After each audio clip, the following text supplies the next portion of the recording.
Hello mga kapatid, nandito na naman tayo para iguhit ang magandang tanawin sa aking imagination. At mapapansin nyo guys, asul na asul ang ating pambungad na kulay. Siguro na naman may idea kayo kung ano to.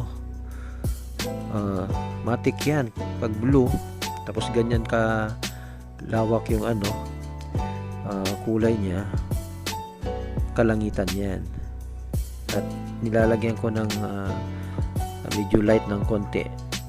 Ayan yung bandang diyan ko ilalagay yung buwan mamaya. At inuumpisahan ko ng i-layout ang kaulapan. Medyo nakakangawit gawin yan kasi dapat medyo shake yung kamay mo pag ginagawa mo yan. Yan yung light part ng ulap na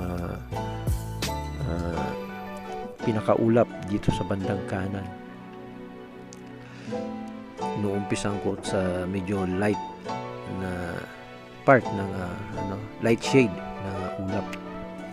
Yan yung pinaka layout ko para ma-imagine ko kung saan ang direksyon ng mga ulap natin.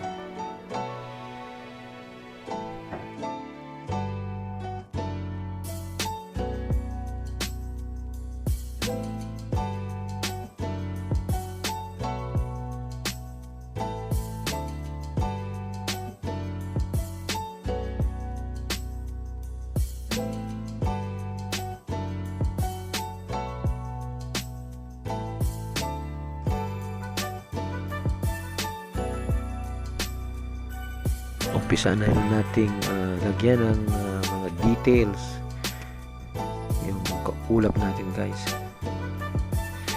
At yun, medyo shortcut ko na. Medyo yun, nalagyan na natin ng detalye at yung mga dark na parte ng mga ulap natin. Umpisan ko ng i-detalye.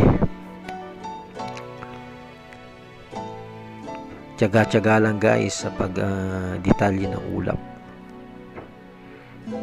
Dapat medyo malakas yung yung imagination nyo. At inuumpisan ko na rin yung sa kaliwang parte ng kaulapan natin. At yun, nalagyan ko na.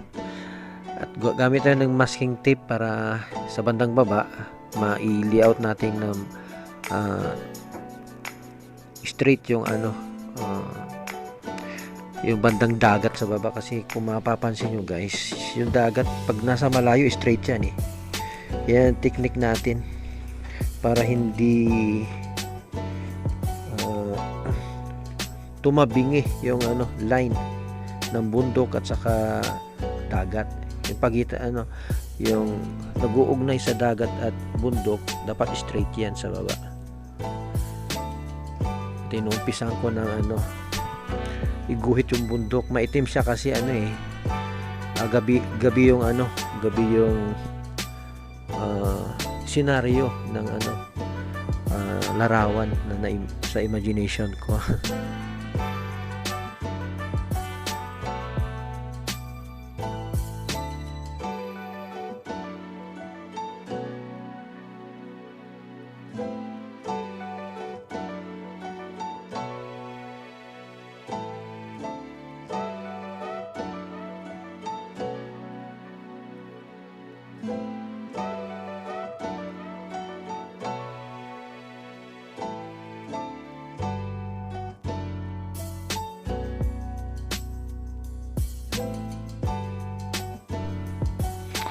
Ayan, tanggalin natin yung masking tape.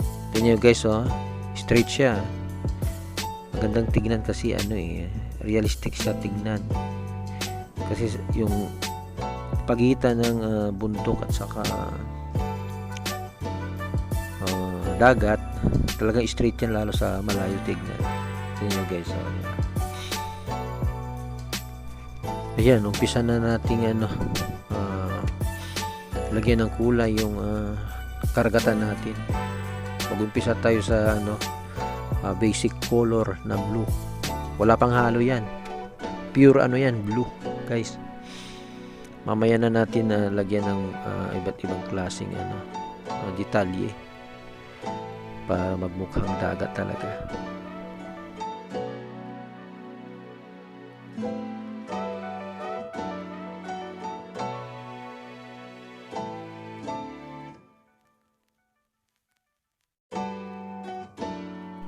Lagyan na rin ng detalye natin yung kumbaga reflection ng buwan mamaya. Inuna ko na yung reflection kasi kanina ko pa na-imagine yung buwan dyan sa taas kahit hindi ko pa nilalagay. Kumbaga unahan na natin ang reflection mula sa buwan yung yung karagatan.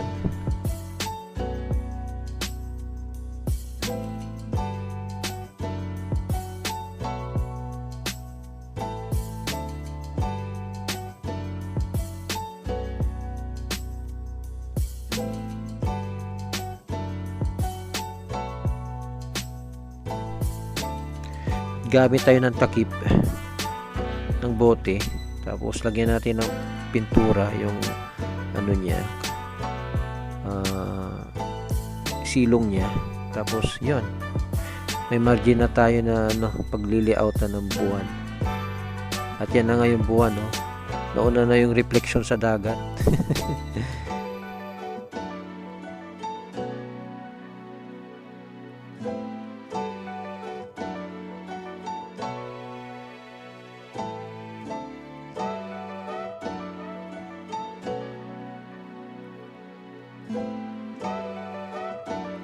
Gamit ulit tayo ng masking tape kasi may ili-layout tayong medyo mahaba-habang straight line para perfect yung pagka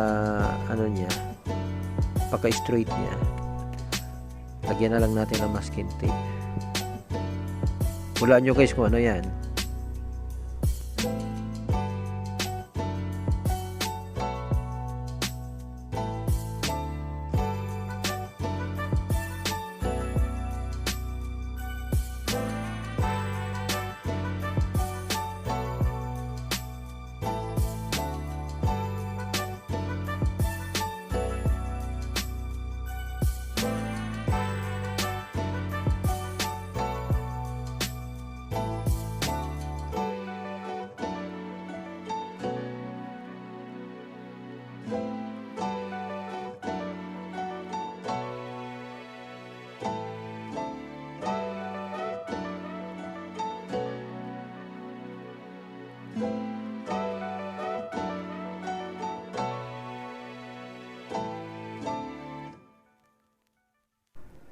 Ayun mga kapatid, mapapansin nyo straight na straight at iyan yung pinakabakod yan ng halimbawa nasa tayo, nasa esplanade o kaya nasa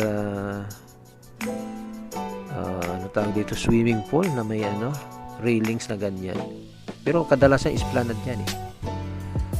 yan yan yung pinaka railings ng esplanade. Nakagawa tayo ng railings through masking tape. I-detalye na natin ng konti ang railings para mas maganda tignan.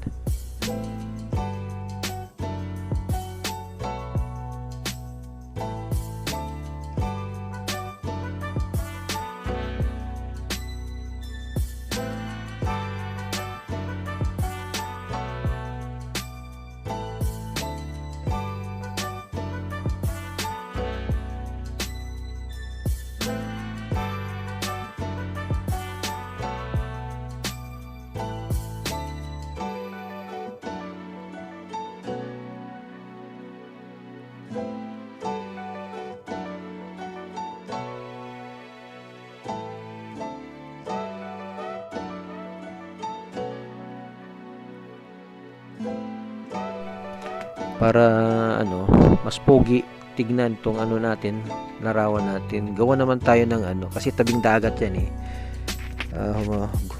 gumuhit naman tayo ng mga coconut tree. Nakakaganda ng view yan sa tabing dagat. Tsaga-tsaga lang kasi medyo maraming dahon yan medyo malilit yung dahon, kaya Matyaga tayong magdetalye ng puno ng niyog, mga kapatid.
At yun, tapos na pala mga kapatid.